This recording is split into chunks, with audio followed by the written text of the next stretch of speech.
can make some changes to those norms. Fingers crossed.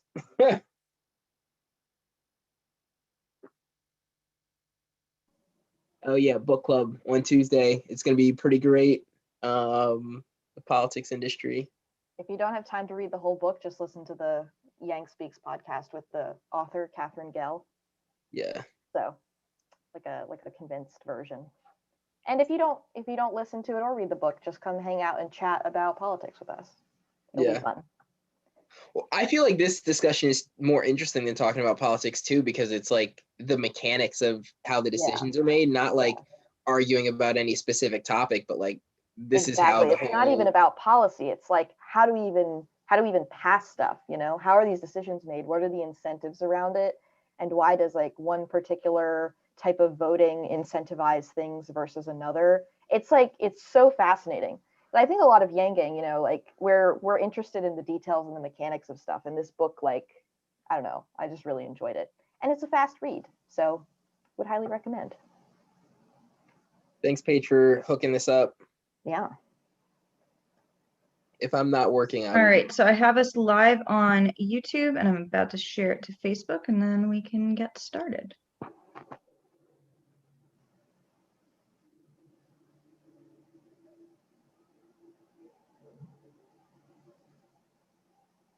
Y'all didn't need to stop talking on my account.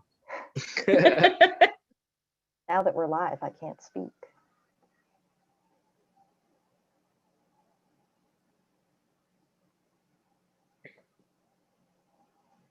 How was everyone's weekends?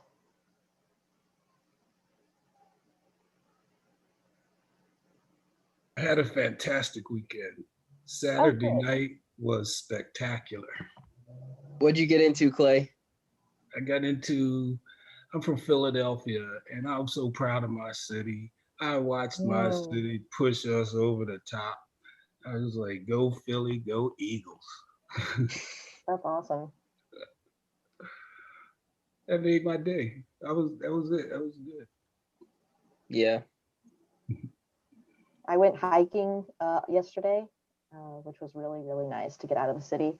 And then on my way back into the city, we happened to drive past Spike Lee's house, and he was having a party on the street with a DJ, like celebrating. So we just stopped and like partied for a little bit and then went home. And that was really fun. It was really cool to like just be with strangers on the street and all feel very happy together. Yeah, absolutely. Yeah. All right, does somebody have the slides to get started? I do, I just got them up. Wonderful. I'm not a host, I can't share content at the moment. Hold on, fixing. There we go. Thank you. Okay. Awesome. Ooh, Sunday Night Live! Here we are. On Sunday. Everyone cheer. Welcome to Sunday Night Live. Here we are back in the free world. It is November 8th, 2020. Welcome to the Humanity First Movement. We're the grassroots organization that's working with Humanity Forward. We'll have updates from both Humanity Forward and Humanity First Movement tonight, and then clear out with a post-election roundtable. And we are the network that evolved out of the Yang 2020 volunteers. We're working with Humanity Forward to define and grow the energy, vision, and community that began with the Yang 2020 campaign. We aim to harness and convert the passion of the Humanity First movement into something sustainable that can drive us to grow through 2024 and beyond. Joining with us, what we'll do for you is we'll connect you with folks in your local and state area. We'll onboard you to explore our working groups. We'll match you up with candidates who inspire you and onboard you to the fun of phone banking that's happening right now for, we're kind of switching in to support a Senate race in Georgia.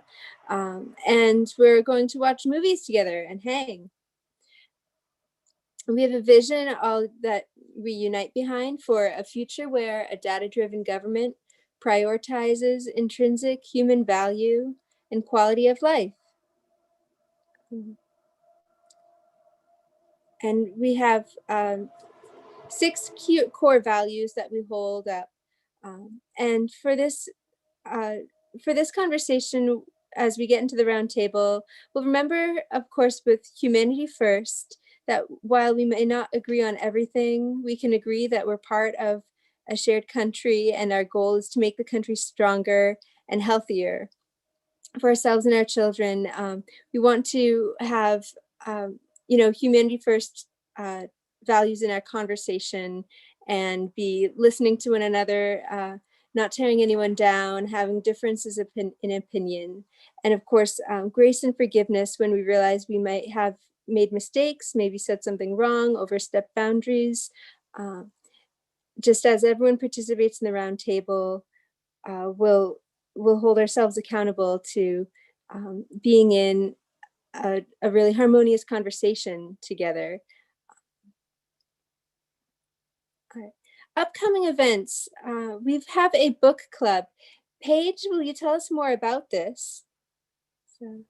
Yeah, so I was talking about this earlier, but so on Tuesday, we're going to be spending a couple hours discussing the book, The Politics Industry by Catherine Gell and Michael Porter. Catherine Gell actually went on the Yang Speaks podcast very recently to discuss her book, and the Gell Porter Institute, which is like a new nonprofit to work on the stuff they laid out in their book. The book talks about the politics industry, which is kind of the infrastructure around politics and the machinery of it, how decisions are made, the incentives behind things, and how our various voting structures and the structures even within Congress and government itself kind of incentivizes these things. It's a really fascinating book, and we would love if you could come join us for a discussion. If you don't read the book, that's okay. You can listen to the Yang Speaks podcast episode, or the Nerds for Yang actually did an episode as well. So if you just read a little bit, that's okay. We just want to come hang out and talk about the politics industry. So. All right. We'll get that up on social media this week. We'll post those links to the book club, the links to the Yang Speaks and the Nerds for Yang, so everyone can get caught up on that topic for the book club event. Next Tuesday, the third Tuesday of every month, there's a writer's workshop. We'll be working from writing prompts. It can be adapted to any medium. If you write short stories, memoirs, poems, and we usually do like 5-minute writing exercises, and then we can do some sharing from them.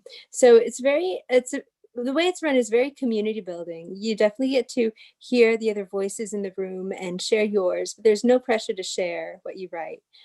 It's at 10 p.m. Eastern time, 7 o'clock Pacific time. And you can, that will also be posted on social media, and you can DM me if you miss those posts, and I can get you in touch with this workshop registration. So do follow us on social media. We're on Instagram, Twitter, and Facebook. All right, we've got board elections, and this is, I think, slide in progress maybe, but that's okay. Is Catherine here to talk about the board elections? She's not. She's probably still over in the Georgia meeting. Oh, okay. All right. So I can speak on this, Colleen, if you'd like. Go for it. Thanks to you, Brendan. Yeah, sorry about the unfinished slide there, everyone. For those of us that have been in the Humanity First movement since March, this is pretty routine, but for all of our newcomers, we do want to let you know that we believe in bottom-up political change. And so very early on, we decided to be very democratic in how we pursued our different decisions, and we ultimately decided to elect our own interim board from the volunteers and for the volunteers. And originally we had very short terms. I think it was just not even 2 months. We had 6-week terms. Now we've moved on to longer terms, so it's more of a commitment. But I will say that it's been such an honor to serve the interim board along with fellow volunteer organizers and be able to give input on the future of this movement and figure out where our priorities are at, formulate new strategies, create new content. And you don't get a wage for this. It's unpaid labor, but it's very rewarding to feel like you have a seat at the table. We continue to have meetings with Humanity Forward. We're negotiating right now to integrate our two organizations, bring the volunteer network within Humanity Forward so we can all be on the same page. But there's a lot of exciting stuff in here in our organization that's happening. And if you feel like you are ready to be a leader in this movement, you have good ideas you want to share, doesn't matter your background, your involvement, or where you live, we want you to apply. We have some links on the slide and also in our Slack workspace and on our website that you can use to apply to be a candidate for this election. And then we're all going to come together, and whoever seems the most capable and seems to be, have the highest character and the best ideas that we all agree on, will elect you into the board, and the movement goes on. So if this piques your interest even a little bit, apply, and we'd love to see you later. And who knows, it could be the beginning of something really great for you and our organization. So please consider running for our board election.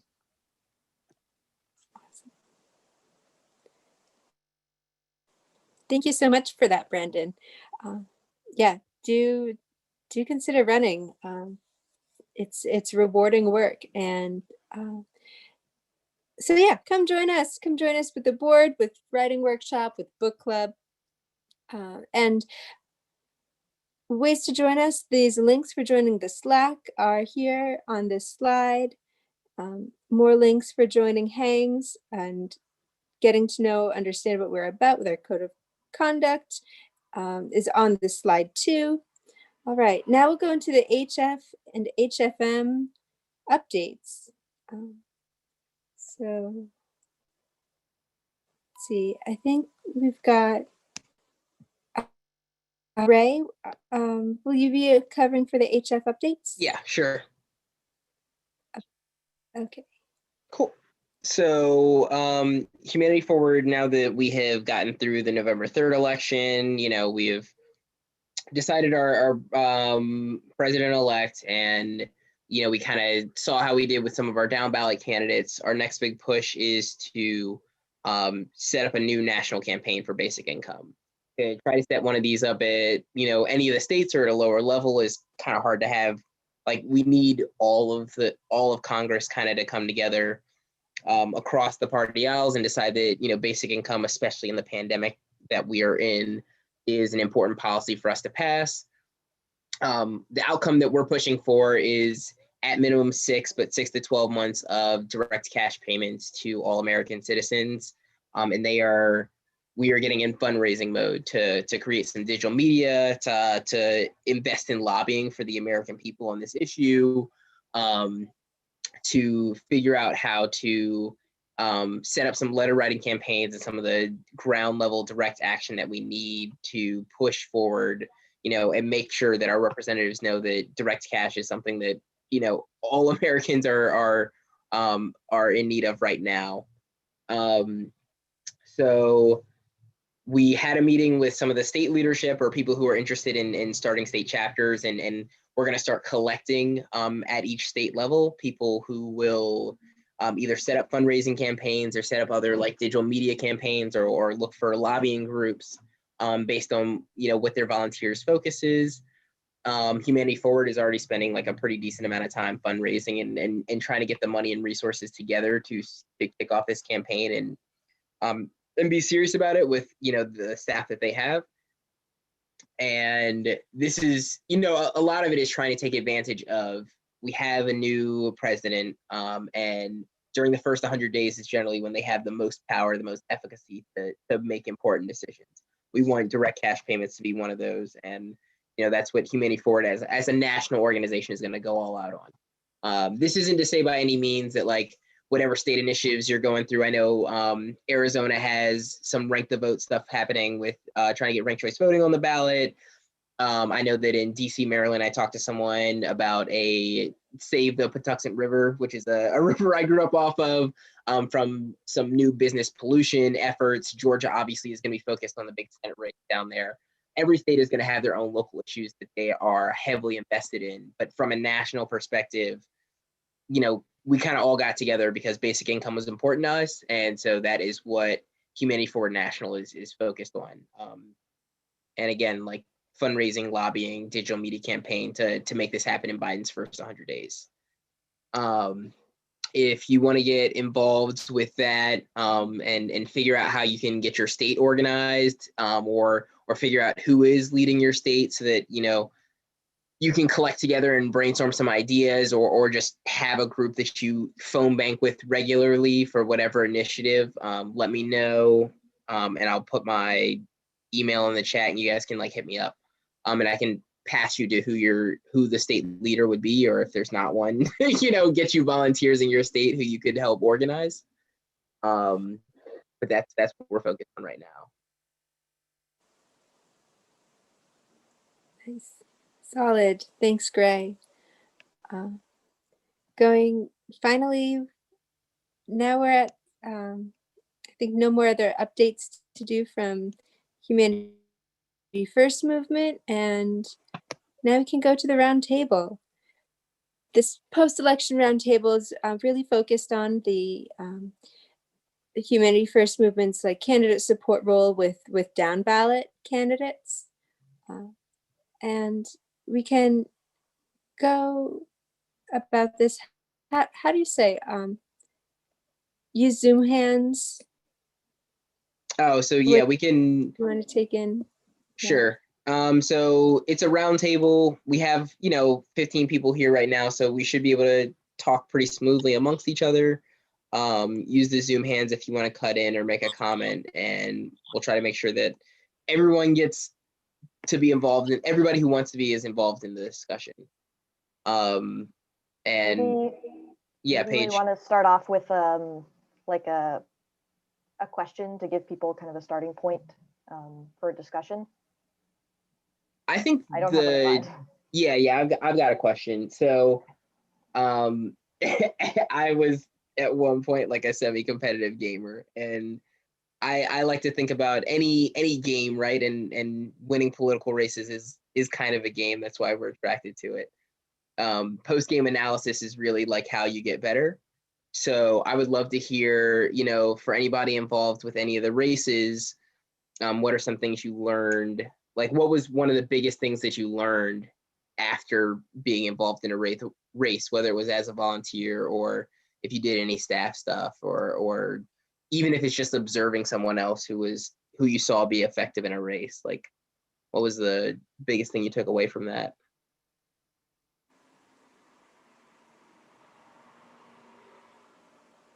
Also, I wonder if it would be good to start with maybe that spreadsheet that Yenny and others put together with the candidates that won and lost. That might put things into context. And while you're looking for that, I'll just give you my perspective from Arizona.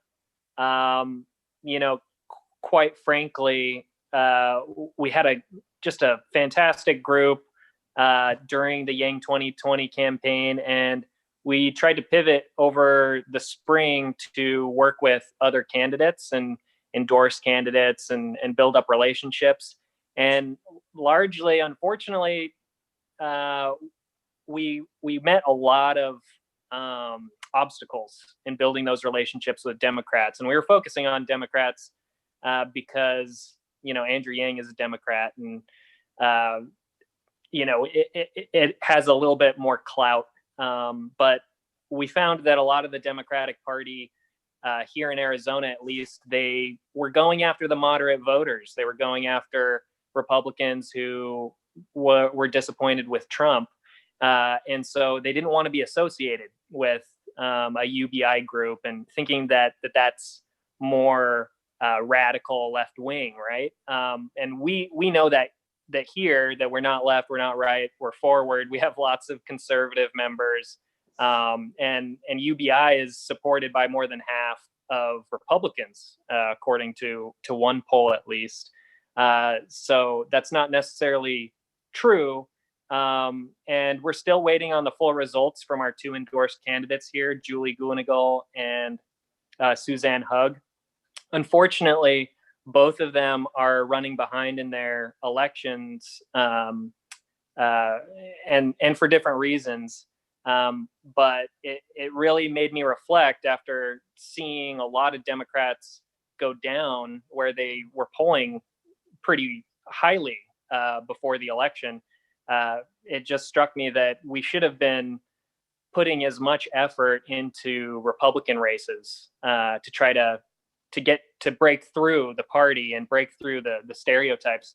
We should have put as much effort into that as the Democrats. And also, I feel like while Julie Gunigal, she was running for Maricopa County Attorney.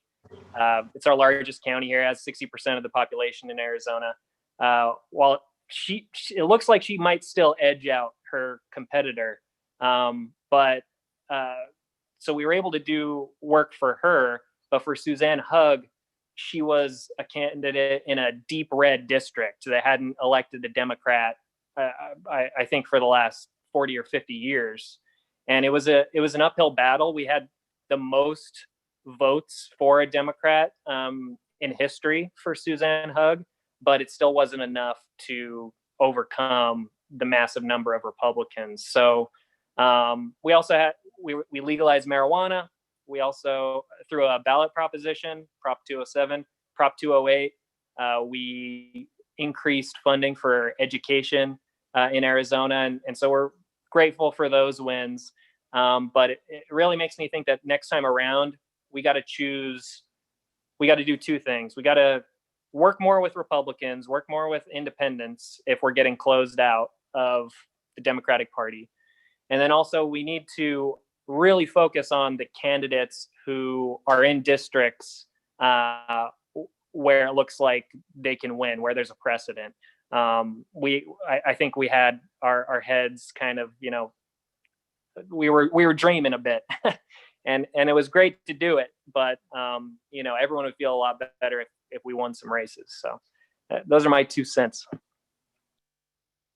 Thanks, Brendan. And I really appreciate you saying at the end there too, like what you learned and then how you would change it. Because I think sometimes like that's an important part of the thought process. Like not just how did things slip up, but like what are the ways we can do things differently next time. And I know that, and maybe not everyone knows this, like voter data is public information in most states. So a lot of times, especially as Andrew's been running as a Democrat and running pretty heavily within the Democratic Party, we've been picking up the Democratic voting information. But the list of Republican voters is, at your state election official's office as well. And those are just as valid numbers for you to hit and try to persuade, depending on like what we're talking about. So anybody else got some good insight or just something interesting they learned over the last 6-8 months canvassing? Yeah, so with the HF-endorsed candidates, I didn't do canvassing. Most of the ones that I phone banked for, they weren't canvassing or they were in Florida, so I didn't. Yeah, I meant in general voter outreach. So, I was canvassing for Biden last week, and I was in neighborhoods that were lower income, that were people rented, they didn't own. There was a lot more turnover, and when you're trying to reach out to that population of more marginalized populations, working class, people who maybe, who just haven't been voting. You can't really reach them by going to the address where they last had when they last voted. So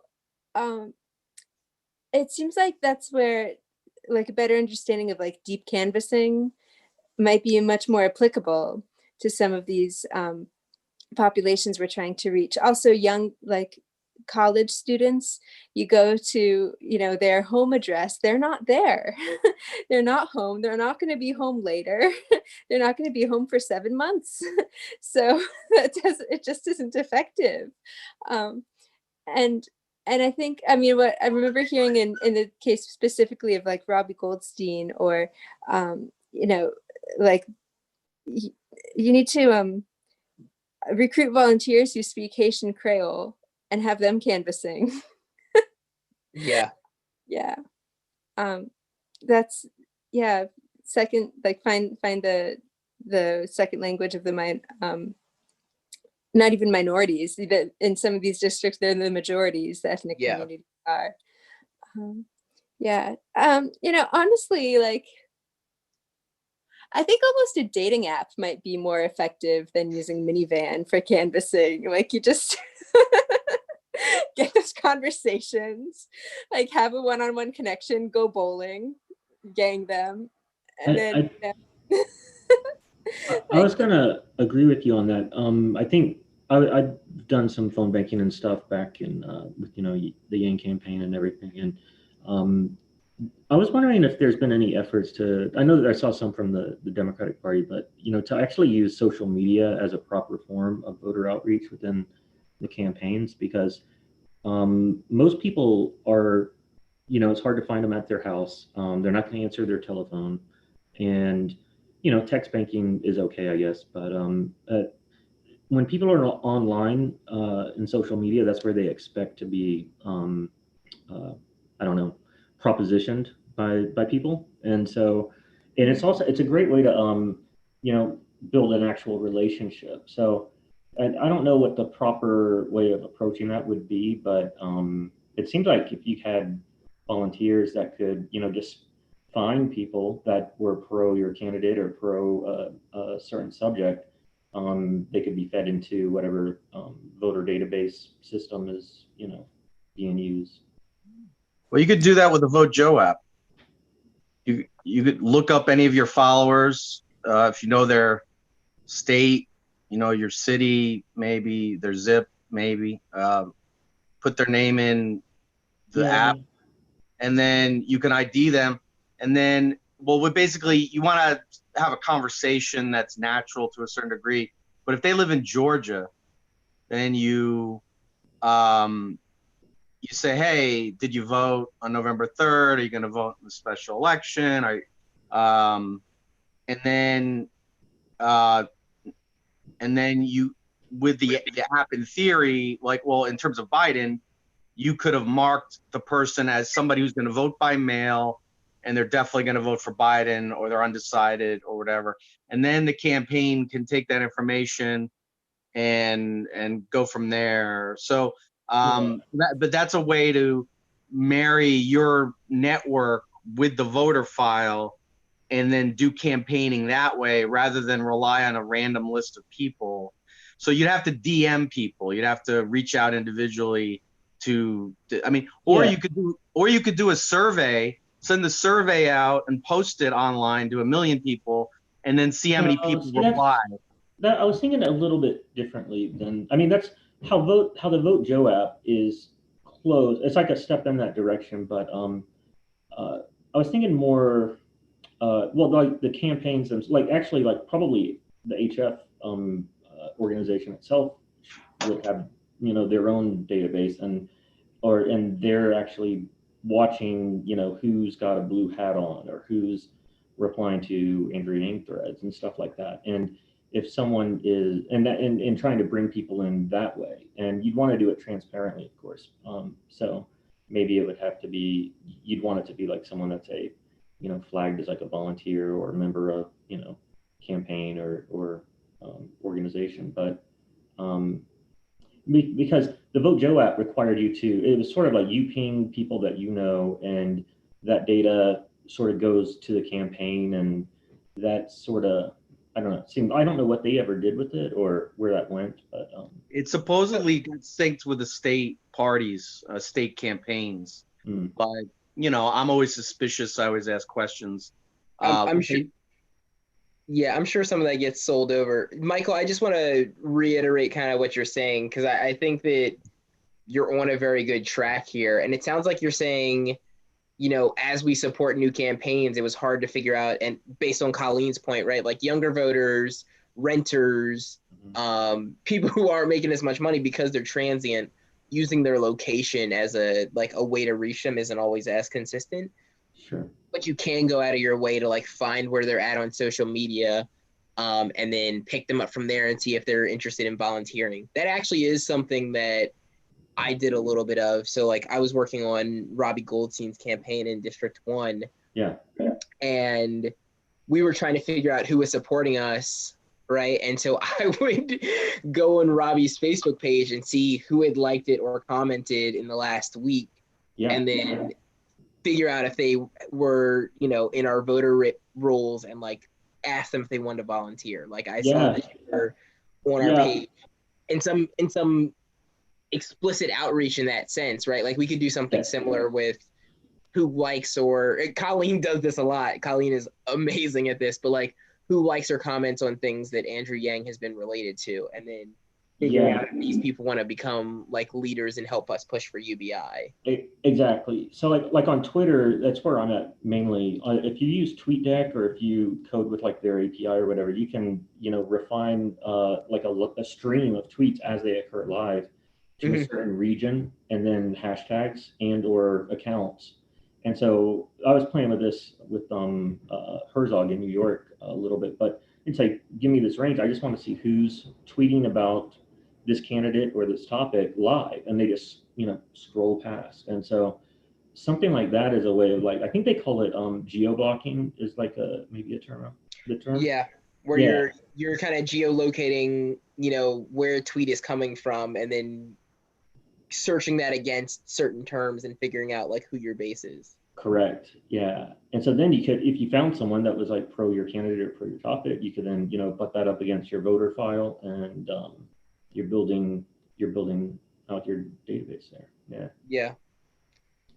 I mean, I think that's a powerful way of going about this, and something that one of the things that we all kind of recognize, and I think why we're attracted more to this campaign than some of the others, is that we haven't been using the power of technology to help us with our political processes. And that's a very good way to integrate the tools that we have now that haven't been used for elections. Thanks for bringing that up, Michael. I think that's great stuff to think about as we go forward. For those of you who jumped in. The general term for that kind of outreach is relational organizing. Okay. Thanks, Yanni. For those of you who jumped in a little later, we're just going over kind of a lessons learned. What was one of the biggest things that you learned from, working campaigns or volunteering over the last 6-8 months this summer, especially as we switched to all digital, and, what are some of the things we can do to improve for our next cycle of elections? Clay, it sounded like you were talking. Yeah, I was kind of dovetailing on what Michael was saying, and then even going all the way back to what Brendan was saying. I was kind of thinking while those discussions were going on, Brendan was we're talking about how to reach people, and Brendan was talking about, maybe we should have focused on some more Republicans versus Democrats and back and forth. And I just had the idea, and I'm assuming we were talking about UBI, right? And getting that message out. And so I was thinking instead of focusing on candidates, can we just focus on a general education of the people? Because everyone I mentioned UBI to, and have about 5 minutes worth of conversation with, they're on board. They are on board, ready to go. And so I was thinking, you know, let's focus on the people, all the people, Republican, Democrat. Was this people you talked to in the context of phone banking or like at the Austin this event? is just people I know, acquaintances. Okay. Yeah. You know, just general, just talking and stuff like that. So I mean, I just had that idea, and I watch these guys on YouTube. I don't know if you have to like pay for YouTube commercials. I don't know, but I see, you know, these folks have all these commercials on YouTube. You know, I'm thinking we should have some UBI stuff on there. You know, I think people would be like, "Ooh, yeah, that sounds good. I'll take it. I'll take 1,000. Thank you." And so, Clay, I think one of the things is you're making a good point, and I think that's kind of the direction that Humanity Forward is trying to go in, right? Like, UBI should not be something that's partisan. Like, wages haven't risen with inflation in 5 decades. Everyone is broke. Our economy is not working because everyone is broke. Like, this is something that just is a natural step in how we move forward, right? I think that doing YouTube commercials is a great idea. And like, if you have a vision for like how you would want to write out a commercial, I know that, you know, there are people in our group who are good at videography or filmography and could like write together or put some of these commercials together. We could use that as one of the proposals on like how we do voter education for why basic income is necessary and see how we can push this out, you know? Yeah. Absolutely. So I would love to see if you have any like ideas. Like, it sounds like you're talking to a lot of people, getting a lot of good perspectives on, you know, why basic income is important, probably specifically in Texas too. And you could write something up that we could blast out in Texas, right? And then Texans will say, oh, you know, Texas supports this. Let's get our Texas representatives to support this, you know, and make sure that they pass this, especially as we have, you know, 100 days as like an open period to make things happen. So yeah, I have a YouTube channel. Nobody watches it, you know, but as it goes. But UBI was the last subject I did on that channel, you know, so I did, you know, a little research, top level. You know, I just found that it doesn't take a whole lot to sell this thing. Yeah, You know? I was gonna say that when it comes to selling like UBI to conservatives or other progressive policies to conservatives, one thing that it's been on my mind was using more patriotic sort of framing and messaging, and tying it back to like life, liberty, the pursuit of happiness, because really those like progressive policies are the most American, idealistic, patriotic policies out there. And there's an awesome account I just found today on Twitter that's actually started making patriotic style like memes and graphics. And that is something that I think when you frame UBI to, you know, left leaning individuals, that's, you do it one way. But I live in the deep South and MAGA country here, and if we use some patriotic imagery and start making that case that way, they won't view it as free money handout, which is how they're gonna initially respond to that often. But maybe it starts making the connection that you know, this is. I think there's like a couple of tracks. That's definitely one. The other one, you know, this may sound a little off the wall, but I always remind people that, you know what, we make the money out of thin air. So this is a monopoly game, and we can demand that the rules change. It's not like things are going to get tore up. It's just one big monopoly game, and the rules just ain't working for us right now, right? Yeah, absolutely. All right, so I do want to make sure a couple other people have hands up. So Paige had a hand up, and then I've got Shane followed by Nancy. Yeah, so I was going to share a couple of the things I learned on the Herzog campaign, which ended back in July. So it was a while ago, but I do want to share some of the things that we learned. So one of the things that I was talking about with, I actually met up with some of the Herzog squad, like the other volunteers today, and we were talking about how one thing that really worked for our campaign was how we implemented the snowflake model. For those of you who may not be familiar, the snowflake model is like a model of organizing where you have like, I don't know, kind of like subgroups of people working on different kind of categories. So for us, we had like people working on like graphic design and web design.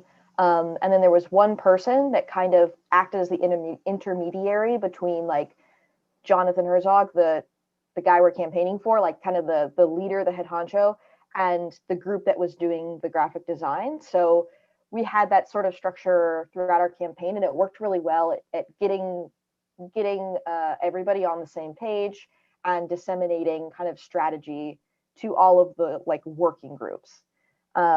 We also found that like volunteer glue was important, like keeping people engaged. So it's kind of easy to gather like 10 graphic designers who are graphic designers for your campaign in name only. But when you post in Slack or when you post in the group message asking for people to jump in and do work, nobody responds, right? So we ran into a couple times where we were having issues with that. And the way we found best to kind of combat that was to have certain people with the role of basically like keeping volunteers engaged. And so reaching out to them one-on-one in DMs, we found was kind of the best way to do it. And making sure that we were keeping tabs on everybody, like not in a creepy way, but like in a, hey, how are you doing? Like I saw you missed the last meeting. Like, are you okay? Like, can I get you updated? That kind of stuff, trying to be as helpful and like really extending the olive branch to people as much as physically possible. We found that really worked. Some things that we could have done better, probably. We didn't start phone banking in our campaign until very late. And I think that if we had started earlier, it would have been really great. And I think a lot of campaigns actually struggled with this. So I think maybe for next time around, a lot of campaigns should be phone banking really, really soon. But what that requires is having money really, really soon. And kind of the whole, like, I think Yang Gang sometimes struggles with the mindset around money being that we don't want to ask for it because, you know, sometimes we know people don't have it and we don't want to put them in the position of like feeling like they have to give when they don't have anything to give. Because I know a lot of people during the campaign that were like, well, I just donated the rest of my paycheck. Guess I'll starve this week. And it was like, oh my God, you know, like I admire your passion, but also please feed yourself, you know. So there can be this kind of mindset in the Yang Gang of like not wanting to ask for money, but we have to get into the mindset of asking for money, and it's tough to do so, but we have to do it. So I think that that's something that I personally have to learn, and I think could help maybe some other campaigns as well. And then one more thing I want to share is something I learned at the UBI march we had here in New York City. So we actually, along with we had a bike parade near the Metropolitan Museum of Art. And along with the bike parade, we had an art installation that we put in Central Park in a highly trafficked area. And I found that like people were actually way more engaged and informed and more likely to read and I don't know, be engaged with the art installation than they were with the protest, because particularly here in New York, we've had quite a few protests. And so I think people are actually starting to tune out to protests. Like they just, oh, another protest, you know, whatever. And not that there isn't a place for protesting, it's very important, but I think having an art installation, something that people are really like, oh, what is that? What does that mean? What does that refer to? Something that's really visually striking, and then having, you know, like a placard along with it that explains what we're about and what the art installation was about. And we had people at some points, we had people standing and handing out flyers, but we actually found that standing back and letting the art installation kind of speak for itself allowed people to walk up and engage with it and read the signs without feeling intimidated that they were going to get canvassed. So I would say that like being creative and doing art installations and stuff that's visually engaging, and even stepping back and just letting people observe it is something to try. So sorry, that was long-winded, but those are all my thoughts. No, Paige, that was great. That was a lot of solid feedback. I really do want to re-highlight the point too about like you know, a lot of us are out here trying to have a positive impact and like make a difference, and we're working with people, and we all recognize that, you know, people have needs and are human beings outside of like the labor and volunteers and they're going to do for us, and really going and checking in on people, I think is part of the job, right? Like if you want to be a good organizer, if you really want to like help people, that includes, you know, the people who are helping you volunteer, and checking on them as human beings, whether or not they like do any work, is important. I know that like in Massachusetts too, like I've had friends, like you become friends with people, and doing that follow-up work to like make sure that they are okay and they're healthy. One is effective for, you know, how they handle themselves, but two, like it makes sure that relationship is strong, so that when they do have the drive or the motivation to come and like get involved, like you have a window to them, you know, like there's someone you can reach out to, because you're not only reaching out to them to ask them for stuff, but like you're also like making sure that they are okay. So next we got Shane.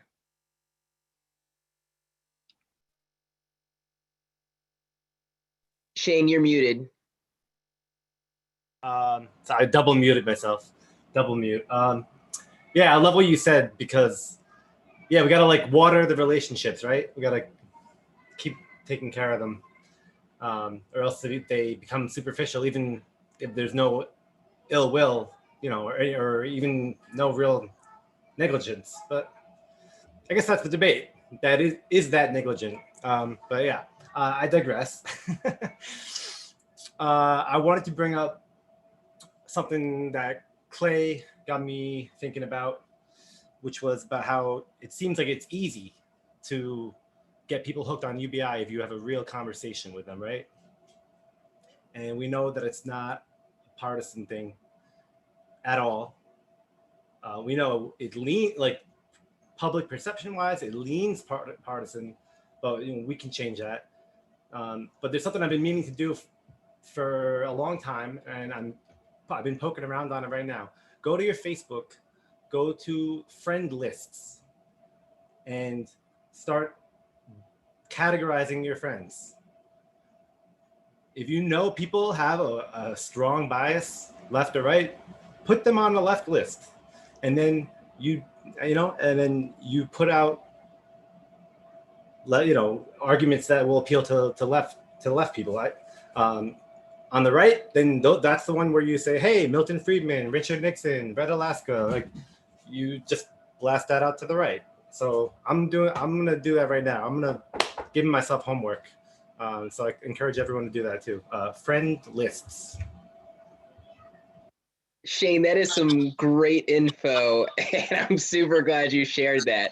That also, I think, gives us a great testing ground, right? Like we've got all these different conservative arguments for UBI and all these, you know, liberal or left arguments for UBI, and now we can game test them and say, hey, on your right list, how effective was this, or how much response did this get? And we can get some data on that too. So yeah, it's just a matter of drilling down and actually deciding who's who, you know. Yeah, that's good info. Thanks, Shane. Just a comment on that. It sounds like a great tactic if you actually do it and like systematically come up with arguments and go through your whole friends list. I know that Shane's going to do that. I don't necessarily know that, like, if I invite everyone in my chapter, that everyone's going to do that, because it sounds like a lot of work. Probably maybe a better way to approach it is to create some kind of event with your chapter in your state, where it's, you know, market it for people who don't like traditional outreach, and everyone could just come over to, you know, a coffee shop or someone's house with their laptops and just do it as like a friend banking party, so to speak. And, you know, you could gamify it, see how many people you can reach out, and you can trade arguments and stuff like that. But for volunteer organizers, as most of us are here, or we want to be, like giving people the task and then having a way to check in on them so that they know you know, it's not something they can just put off and everything's cool. It's like, hey, will you do this? And then later it's like, oh, how many people did he get? You know, they need that expectation that someone's going to follow up for a lot of people to actually go out and put in the work. So, and Brendan, I hear what you're saying about like Yenny's got like 1,800 Facebook friends and splitting her entire friend list into, you know, a couple categories based on lean is going to be a lot. That's why I haven't done it yet, obviously. Yeah. But I think that it's valuable to recognize this as a tool, right? So like not every volunteer is going to use this method, but now we all know about it. It's something we can test and try out. And I would say that even if you do have, you know, memes or graphics or whatever that skew to one side or the other, we can test these and see what kind of responses they get, how effective they are, or you could send them out to like handfuls of people at a time. I know some people on my Facebook page who are, you know, right-leaning, and so I'm gonna post this to them, or the left-leaning ones, and then share that info with Shane. So just getting that idea out there as a brainstorm, I think, is effective. And I like what you're saying about plugging in our state volunteers and saying, hey, here are my right memes, here are my left memes. Let's see if this is effective. It's very stealthy too. Yeah. Nancy, I've got you next on the list, is having your hand raised. Yeah. Wait a minute. Okay, there we are. Oops. Lock myself out. I guess I don't have any video. There we go. I just wanted to bring up a couple points. A few paragraphs back in the conversation when we were talking about digital tools. Mm-hmm. In the category of what I've learned. There are 2 points I guess I'd want to bring up. One is that the software I was working with for the week prior to the election, I wish I'd known about it earlier. I worked with, I'm coming from mainly Humanity Forward as a volunteer for the COVID relief. I haven't been as much involved with Humanity First, although I keep both Slacks open and I keep tabs. That's why I came in to see what's going on. And then there was a pause in the COVID relief. So I said, okay, now I'm going to spend, because I'm here in Florida, I really wanted to focus on what I could do in Florida. It's habitual for me. I've been involved in these things for a long time to do either calling or registration or something. So I was looking for what I could do. I signed up for one calling program with the local Dems. I signed up for another one with Andrew Gillen's group, and neither of them seemed to be as, I don't know, organized or effective as I was thinking that they might be, in the way, like one was on a Slack board and I thought, this doesn't seem to be working. It's just like kind of disorganized. I mean, there's Slack and then there's Slack.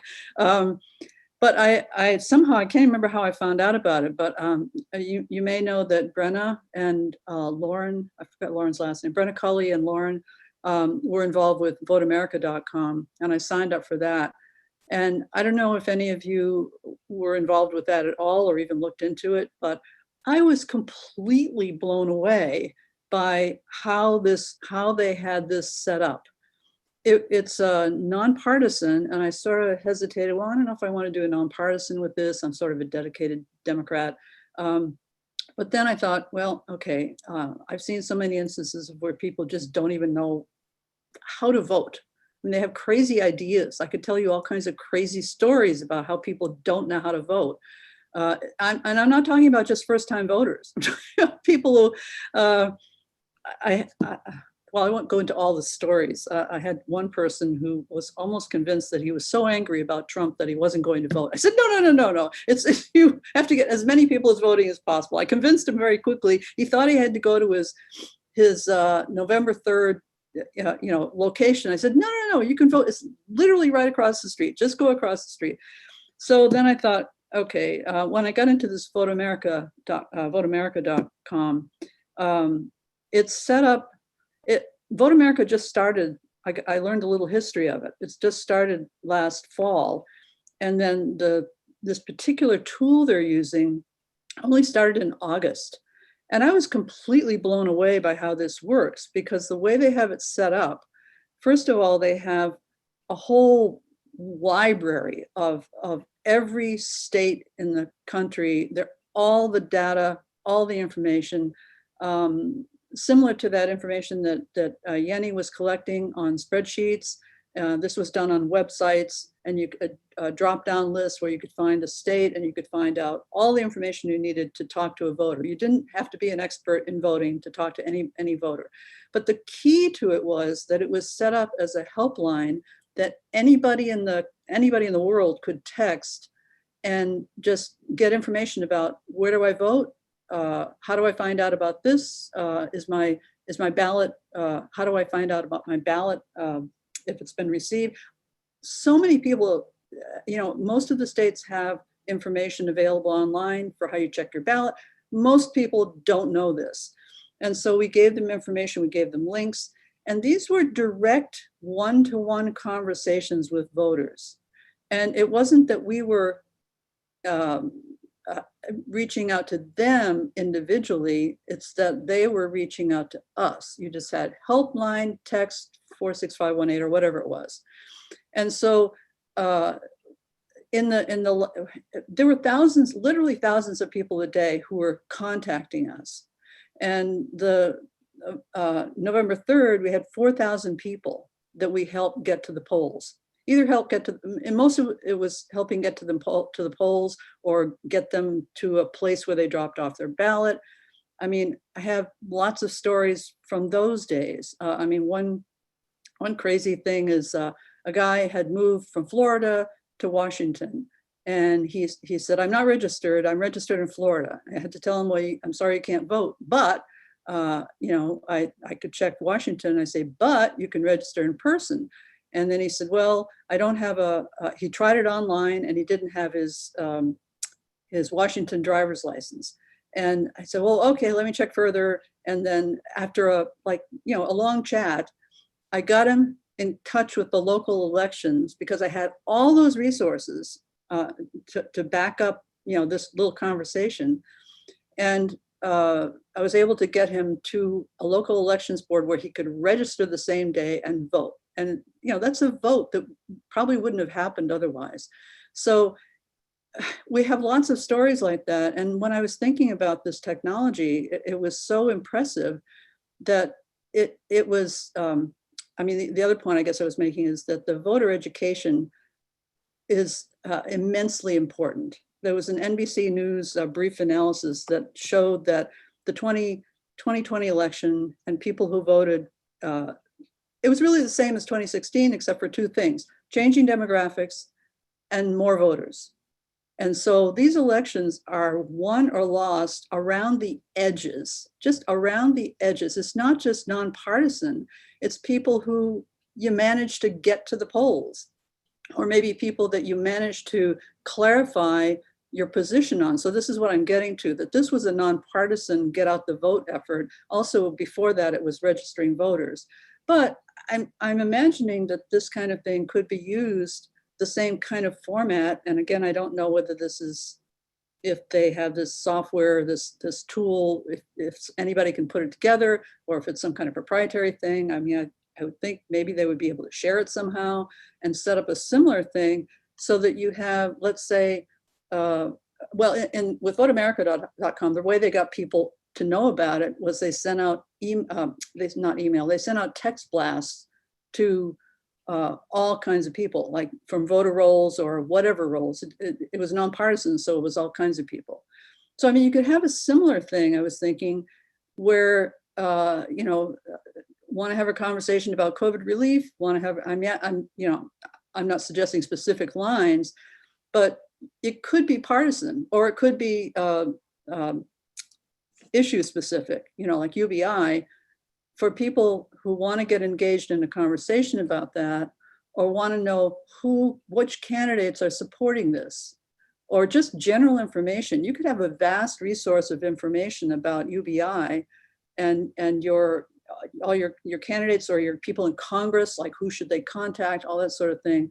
If you had all that information so that you could easily have volunteers, I mean, the training was so simple. I mean, we had all the information there. It was just so simple to get into a chat conversation that was fed directly into the Slack. It was not on your own phone. It was right in the Slack, and it was timed so that it was timed so that when there was a new voter came up in the list, 3 or 4 volunteers jumped on it at the same time. So it was very fast. So just to get some clarity for this idea you're talking about, you're saying comparing some of the campaigns you worked with in Florida versus this Vote America campaign, they had a much bigger database and they had a system where voters would go and ask for information about how to get up and vote. And you think that we could use a similar model? This was all texting, or this was calling too? It was all texting. I'm not saying that calling couldn't be involved in it, but it was all texting. And the one you did was all texting, and we could set up a voter database and have a response system as like a voter education tool. Yeah. I mean, the voter education, I've just been so impressed that those voters around the fringe, as I was saying, that's what wins the elections. I mean, it's kind of discouraging in a way because, it makes you feel like, well, you're never going to change someone's mind. But there's so many people out there who just don't have all the information, whether it's new voters or people who just haven't been engaged so much, or maybe they just don't know about the particular cause. I just have to say that I was really impressed with it. We're actually going to be working the same thing. I mean, I'm still involved with Humanity Forward, but we're actually going to be working with the Georgia efforts for the Senate races, both in voter registration. We're starting Monday with a meeting on Monday night for that. So I just want, in terms of digital tools, I just think that's something that more organizations, more campaigns, especially, Humanity First, could take a look at and see how that works. Yeah, that sounds awesome. Nancy, do you mind sending me your email so I can follow up with you about this? Yeah, sure. Okay. Yeah, it sounds like a great idea. I think the next person I had with a hand up was Colleen. And just for anybody who doesn't know, we're kind of doing our post-election roundtable. So what are some things you learned as you've been campaigning or volunteering over the last 6-8 months? What are some things you saw done really well? What are some things that, you think we could do better as we're going into advocating for UBI in the next quarter and as we, get ready for elections in 2022? Can I add one more thing? I think Colleen is going, but I will throw you next in the queue, Jim.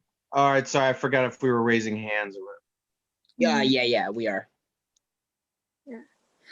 So I phone banked and in other ways volunteered on campaigns for a number of different UBI candidates.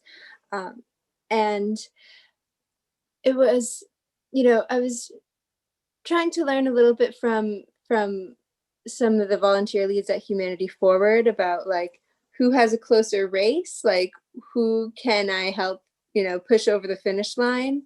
And not just me, but what I was doing with comms at the time or with candidate support to bring in more volunteers to phone bank along with me.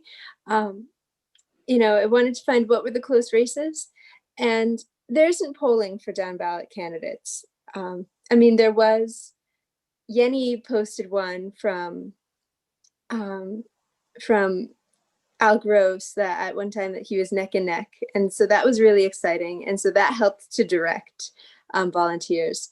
But so that's something that we're looking at maybe long-term from candidate support working group to be like, there's a whole science to polling, but we are math and science. So for doing polling, but another thing that would be some hard work to do, but if we had the manpower with a candidate support working group for it, like if we could just be tracking a little bit more of these different races and find out like who's surging as that changes. It might not show in polls, but it's something that you can find through the press, through, a debate that takes place, numbers turn out at rallies, that sort of thing. It would be a lot of work. It might be better if like next election cycle, Humanity Forward staff and their resources are better equipped for this. But if there was more intel to help, because it was disappointing, the results of who there were some really close races that lost for Humanity Forward candidates. And I think the candidates that we really championed, like with AMAs and money bombs and content creation, they all lost. So that was hard to see. But yeah, I think both through polling and just watching to see who's surging and when to direct volunteers at what time. Because the sprint to the election was like, there was a general distribution of, these two candidates will phone bank for on Saturday, these two candidates on Wednesday, these two candidates the following Saturday. And, if we divide, volunteer hours over, do we get 500 volunteer hours on one candidate to push them over the line, or 10 volunteer hours over 5 candidates? That's, that's some math to do. Yeah, check. Cool. Thanks, Colleen. I appreciate you sharing that. We did not, at least it didn't seem like we took on velocity on some of the campaigns, where some campaigns needed more and some had a lot, and figuring out how to manage who we're supporting it with what kind of energy. I do want to point out that even though we had a lot of down ballot candidates who didn't get there, 94% of incumbents keep their seats, right? So Yeah. Some pretty powerful odds. We did have some wins. We did absolutely push the conversation on basic income. Not as much as we would have liked, but we are in the process of making progress. So yeah. I just wanted to throw a little extra positivity onto your comment. Yeah.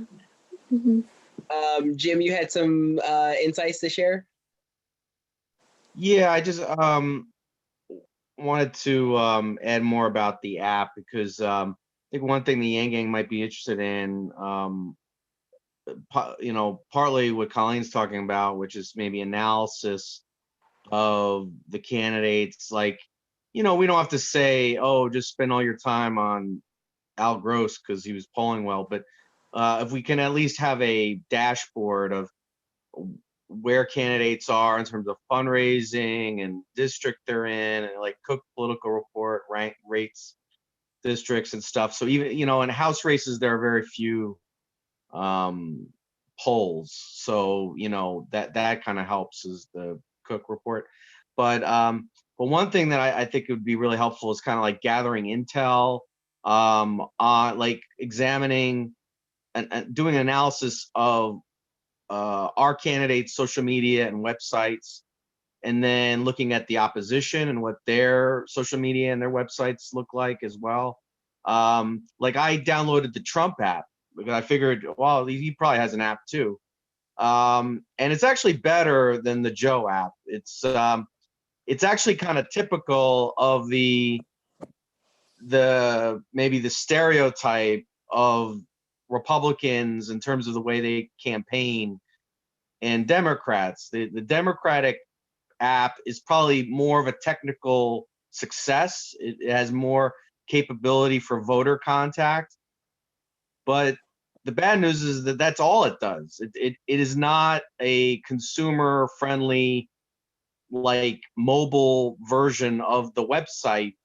It has no information about the issues, how to vote. It doesn't have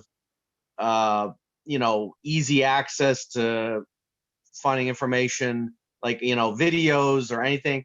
But the Trump app is a very good condensed summary of some key parts of the campaign, like how to find events is easy to find on that app. So basically, my suggestion I've talked to some digital people at the Biden campaign, and I pushed them to send push notifications in the app down the stretch. And after I pushed them in multiple ways, I even tweeted at them, they did send push notifications in the final 10 days, shortly after I asked, because if you don't send push notifications to people who have an app, they're going to forget they have it and not use it. So there's a lot of things that I think we could. At least on my end, I can definitely will encourage the digital team to maybe steal from the Trump app and try to make their app more voter friendly, and then encourage people in Georgia to use it and customize it for Georgia. So anyway, so stay tuned on that. But that's going to be one of the pet projects that I'm going to be working on, and it's the kind of thing that I think maybe some Yang gang who very like digital campaigning and stuff might be interested in those kinds of those projects, is trying to brainstorm ways to improve these tools. And Jim, just because I think it's good to reiterate points to make sure that we understand everything you're sharing. You're saying that when you were looking at the Republican voting apps versus the Democrat ones, they basically had a better user experience side, where between push notifications, video media, and then like direct engagement stuff, they had maybe less information, but it was sexier. It was more enticing to use. And those are some things that we should definitely bring over as we're creating our own voter education tools for whatever issue. Yeah, I think it was better for engagement, but it had less capability to sync with the voter file and allow you to canvass basically any voter, just by knowing their name and stuff. So it had less it was probably less technically a success and more of a design success. But on the other hand, there's some value in getting all your voters using this app to stay engaged. I mean, all your supporters to use the app to stay engaged with the campaign on a daily basis. I don't know. I have the app on my phone, and I have not got a push notification from them, but it just seems more handy. So, but anyways, but yeah, that kind of relates to a stereotype that I think exists in Democratic circles, where Democrats are more focused on white papers and we're right and everything, and that not as much on the engagement side and kind of the outreach side to kind of bring people in as aggressively. So anyway, that was an interesting comparison that I think is a good case study about how to get people involved. All right, thanks for sharing, Jim. Michael, were you in the middle of something? Oh, I had one more thing. Jim had said something that kind of reminded me of something. So I was wondering, for Georgia that's coming up, I know that's going to be like the big push, and I'm not sure what's done on Facebook as far as like using the built-in like ad tools, but if you have a database of known like Democratic supporters or voters or Yang gang people, anyone that you have contact, I think it's just name and maybe like a very basic like maybe 3 or 4 fields for, you can actually load that into your Facebook ads, create an audience from that, and then create a virtual audience based upon those users' attributes and start targeting like Georgia, likely Georgia Yang gang people, or likely Georgia Democratic voters. Or you can, I mean, the built-in tooling there is really pretty robust too. You can get quite granular with it. And so that might be something to look into, because I know that time's of the essence. That is some good insight, Michael. Thank you for sharing. I did not know that it had all that. I do want to go through. I mean, even moving forward, like for Yang gang, I know that there was that talk about doing like the local Yang gangs and stuff, and having us build up our own little Yang gang communities in our area. Well, if we have a list of users or a list of people that are Yang gang, and you fed that into their Facebook ad tools and said, I want all the people that match the attributes of this group of users in Jacksonville, Florida, you can put ads right in front of them for very cheap. So definitely, I know that wasn't allowed to be done during the campaign, but I think I've seen some of the groups that went rogue and did that and were very successful in getting members for like, $10 or so. So yeah, then they stopped doing that. So that's good to know. I do want to get through. I know we have Sure. a couple more people who want to add some feedback, and I want to hear insight from. So I've got Hannah next. Hi, everyone. long day, so sorry if my brain's a little bit mush. So I did work on David Kim's campaign for about a little over 2 months. I was chief strategist and finance director during that time. And I was able to get Andrew and Marianne's endorsements before I left to work on something else. But in any case, okay, so here are the insights that I have based on working for the short time that I did with them. So having a list of maybe recommended software and vendors, like a bit of a starter pack, would have reduced a lot of meetings that I had early on. It was just like, there's so much going on. And like there's some Demtech like vendors where you're essentially paying them $1,000 a month to maintain their social network.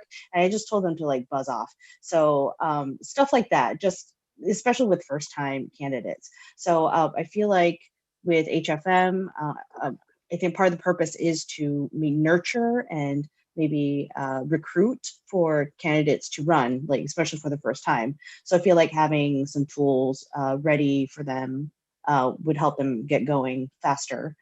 Another thing is when I ran the fundraising and also strategy for David's campaign, I definitely wanted to separate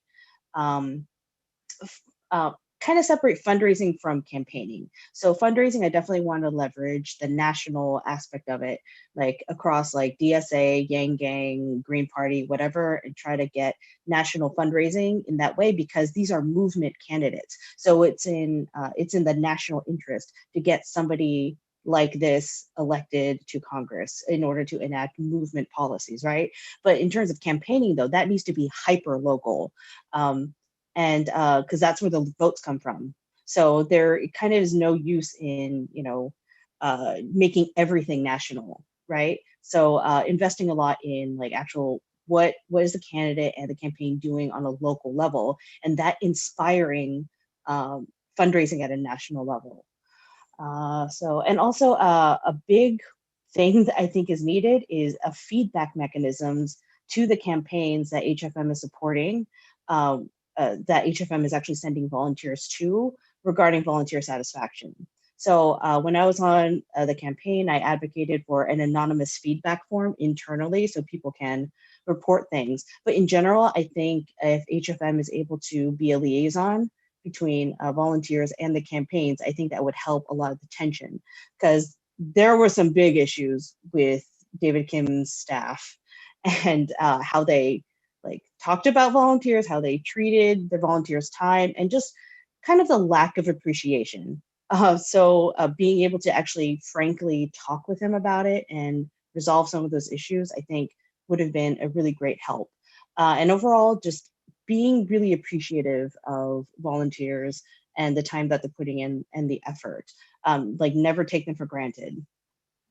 And also, I think this is my final point, but just having a mindset as an organization and giving that to the volunteers that this is a movement. It's not about the specific candidates necessarily, especially Yang Gang candidates. So there should be this attitude that the candidates work for us. It's not about elevating this one person. It's about the person getting into a position to work for us. And also, we're going to lose a lot before we win. So I was in LA for a long time, or for several months, and Bernie's people in LA spent about 3.5 years winning a city council seat. And that is super huge, right? It's super difficult, and they did it. But it took 3.5 years of consistent organizing to do it. So we kind of need to keep our eye on the prize. We're going to lose some. I mean, we did pretty good this time around for like a movement that arose in less than a year. Like, so we got to keep that in perspective. Like, I feel like there's a lot of right now, like we need victories right now. Like, let's do this right now without actually putting in the long-term work to actually build something powerful so that when Yang does something like, hey, let's go to Georgia, there's a mechanism in place to deploy people in like an effective fashion. So basically, we need to do more movement building and focusing on building up local chapters. And I know that's the focus of HFM, but actually getting a solid plan in place to do that. So it's not about like supporting candidates, it's about supporting local chapters on a local level so that when a candidate is found, there is an infrastructure there. So that's all I have. Thank you. Thanks, Hannah. And one thing that I do want to clarify on, because you talked about a volunteer feedback form.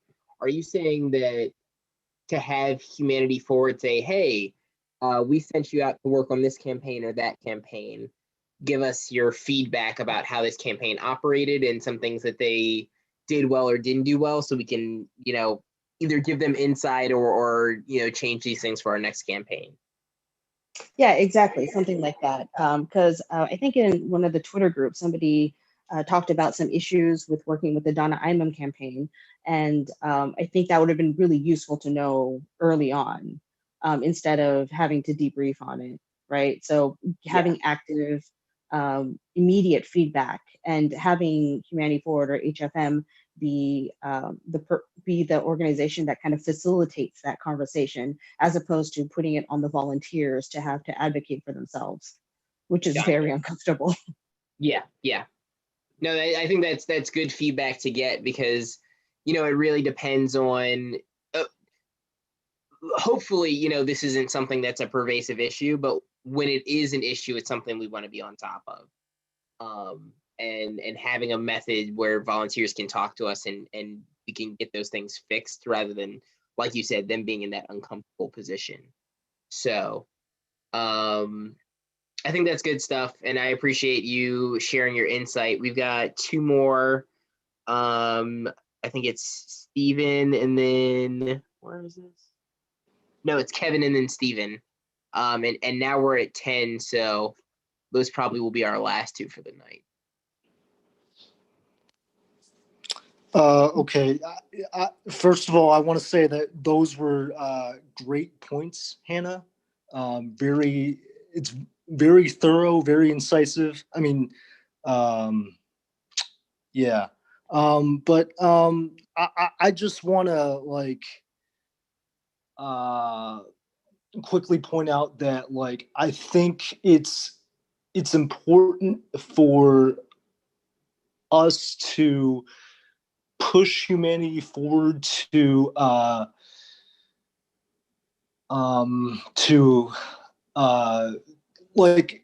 alert leaders that of endorsements ahead of time, so that we can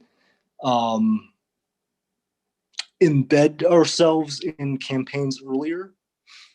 I don't know how we're going to do this, but I certainly think it's imperative to do so, because there were certain times, especially in Michigan, where they dumped a endorsement on us last minute, and it was not possible to actually do anything. I mean, it didn't matter this time, because the late endorsement was an incumbent candidate anyway. So she was probably going to win.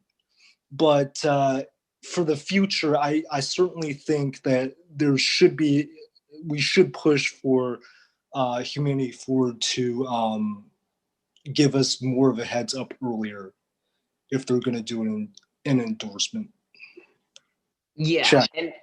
And I totally agree. I think that as we, we kind of cobbled a lot of our races and our activism together over this summer. And as we move forward, we get, some better and more clear systems on how we communicate with each other. And, as we are more intentional, like Hannah is talking about building out our local grassroots organizations, right? Like knowing who our volunteers in each state are, reaching out to them as people, as volunteers, understanding what the things are that motivate us, at each state. These conversations and this information is going to flow a lot better. We did kind of rush as we were pushing in from, getting the nonprofit started, getting Humanity First movement started, figuring out what we were about, like what our values were, like a lot of filtering through a lot of different ideas and defining ourselves. And I think that now that we have a much better and clearer idea for how we're defining ourselves and what's important to us, sharing information better and knowing who our leaders are to share information with, and figuring out how we're going to brainstorm and be effective. Like, I think this stuff is going to get a lot easier over the next year. So Stephen, I think you've got us for the last one, and then there's always a hang after. So if anybody wants to talk more and discuss more ideas, do more brainstorming, just cut up about, their weekend or whatever. Lots of people are going to be around for that. So Stephen. Thank you, Gray. And thank you to everyone who's been sharing your experiences from the election. As a new volunteer, it's really enlightening to kind of hear everyone's stories and get a feel for kind of where we are with the movement. I wanted to kind of bring up some ideas concerning ballot measures and direct ballot measures, where it seems like we're not as focused on that as perhaps we could be in the future. Because things like legalizing psilocybin in Oregon, things like a $15 minimum wage in Florida, these are issues that did not run through representatives. They didn't go through an election process. They were just direct to the voters, and there were more than 700,000 Trump voters that voted for a $15 minimum wage. I can't help but think that we're leaving those people on the table, but we're not talking to them, and they want what we want. So I'm wondering what you all think about getting out there, and how do we find those people and tell them what our message is?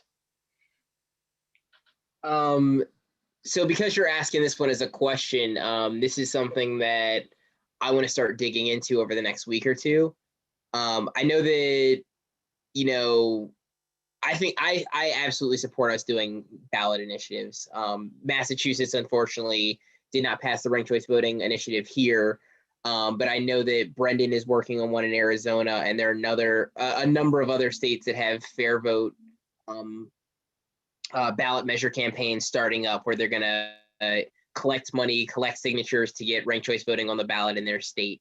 I worked with an organization over the last week that was doing persuasive voting to rural voters, mostly conservatives, mostly people who were making average wages or less, right, in the country, and talking to them about economic issues so that their voting behavior would change in alignment with those things. I think that we are in a strong position to do kind of the same, right, as we do some of our voter education when it comes to basic income. I think that includes a lot of people who normally vote one way or the other, but are not voting in their best interest when it comes to cash, right, or are not pressing the representatives when it comes to how is this bettering my financial situation. So right, it just seems like we could get around the whole red and blue issue if it's a ballot initiative, where it's not, there's no letter after it, there's no color after it, it's just the idea. Yeah. And when you strip it away, I think people will give it a good hard look. One of the really good critiques that Hannah came up with last night when we were talking to Erica about Humanity Forward and their initiative on their initiative to support basic income, right, is like, what is the policy? How are we writing this out? I think one of the things that comes into play when we're talking about a ballot initiative explicitly is, do we have the exact policy on how we want this written? I know that Humanity Forward's goal is 6 to 12 months of $1,200 stimulus checks. But for us, if we're writing this as a national policy going forward, how are we putting this into place? And how are we putting this into place to a way where it's going to pass and, where it does what we want it to do, rather than having some weird loopholes where it doesn't end up helping American people and citizens the way we want it to. So I think that ballot initiatives are a great method to go on. I think for basic income specifically, because it's a national thing, it's a little harder on that route. But I absolutely think that, as we organize among our states, right, like the different Humanity Forward chapters, as we start to accumulate, pushing forward some of the democracy reform or some of the human-centered policy that we know is important is a strong place for us to rally people around, Does anyone else have answers to Stephen's question? Sorry for kind of taking over on that one. No, I That's actually something that they had, not to plug the thing again, but that they talked about in the politics industry book was like passing ranked choice voting and a lot of these other things. Is it's really, really hard to pass ranked choice voting and some of these policies specifically because they actually take away the power of the parties, and so neither party is ever going to want to, like, sponsor the bill in Congress because it will eventually, like, implementation of that policy would remove the power of the parties, and the parties are extremely powerful right now and they don't want to give any of that up. So actually for some of these policies we might have to do that. It's not even that it would be easier, it's that we, like, literally we won't get stuff passed either way, or we won't get stuff passed unless we do like going around the parties. So for things like ranked choice voting and stuff that is kind of dismantling party power to a certain degree or may threaten like the status quo in a certain way, I totally agree that like ballot initiatives are a great idea. I personally wanted at some point in the future, in the next few years, to kind of work on a ballot initiative here in New York for ranked choice voting statewide, because we actually have ranked choice voting citywide for New York City, but we don't have it for the state yet. So I think it's a great idea.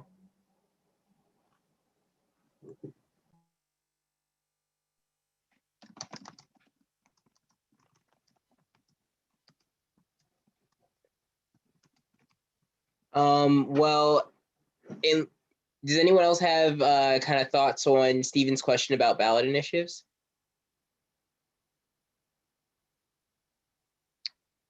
All right. Well, if that is the case, then I think this has been a meeting.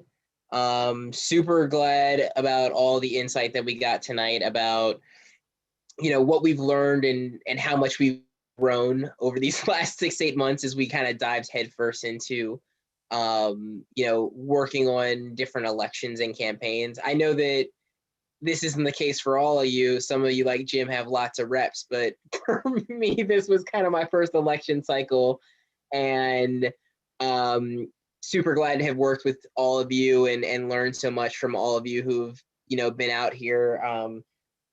Super ready to get to work on basic income and what we're going to do going forward. We still have a lot of work to do. Still a lot of people who need help, and a lot we want the government to be involved in that process of getting them that help. So thanks so much for your time and energy and effort, and look forward to talking to all of you. If for some reason you don't have my phone number or Twitter or Slack or whatever to reach me, please let me know. And I think that's going to be it for a meeting. We're going to do a hang. All right, good night, everyone. Sorry, I can't stick around for the hang. My brain is melted from Zoom calls. So I have to peace out. Thank you to everyone who's watched us on YouTube and Facebook.